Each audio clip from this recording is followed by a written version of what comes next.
તો આ તરફ ગોંડલ પંથકમાં હાઈ પાવર વીજ ટ્રાન્સમિશન લાઇનના વિરોધમાં ખેડૂતોએ આંદોલન શરૂ કર્યા છે। મોવિયા ગામના ગોવિંદનગરમાં આવેલા મંદિરના સાનિધ્યમાં સવારે 7 થી સાંજના 7 વાગ્યા સુધી ખેડૂતોએ પ્રતિક ઉપવાસ કર્યા। આ અનોખા આંદોલનની ખાસ વાત એ હતી કે ઉપવાસ છાવણી પર રાજકીય પદ ધરાવતા કોઈ પણ પાર્ટીના વ્યક્તિ આવવું નહીં તેવા બોર્ડ મારવામાં આવ્યા હતા। આ હાઈ પાવર વીજ ટ્રાન્સમિશન લાઇન ગોંડલ તાલુકાના અંદાજે 24 ગામની જમીન પરથી પસાર થવાની છે, જેમાં આંબરડી, ખંડવલથી બેટાવદડ, હડમૈયા, ગરનાળા, અનીડા, ત્રાકુડા, ડૈયા, વેકરી સહિતના ગામોનો સમાવેશ થાય છે। ખેડૂતોનો દાવો છે કે કાલાવડ ખંડેરાથી ગીર સોમનાથ જતી આ લાઇનના સંદર્ભમાં ખેડૂતોને યોગ્ય વળતર અંગે કોઈ દિશા નિર્દેશ આપવામાં આવ્યા નથી। ખેડૂતોની માંગ છે કે પોલ દીઠ 2 કરોડ અને 50,000 માસિક ભાડું ચૂકવવામાં આવે।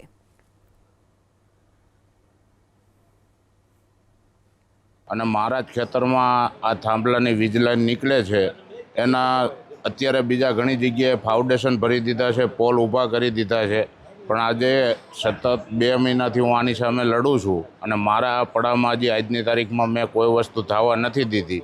અને આ એક માધ્યમને આ અમે અહીંયા ઉપવાસ આંદોલન એટલા માટે કર્યું છે કે દરેક લોકો ખેડૂતો જાગૃત થાય। આજે અમારા પડામાં એવું છે, એવી હજી 4 લાઈન આવે છે, તો હજી દરેક સર્વે નંબરોનો આ લોકો ઉપયોગ કરી લે અને વાવવા લાયક ખેતી કોઈ ખેડૂતની નહીં રહે, તો એની માટે ખેડૂતો જાગે અને એક થાય, આવી અમારી માંગ છે।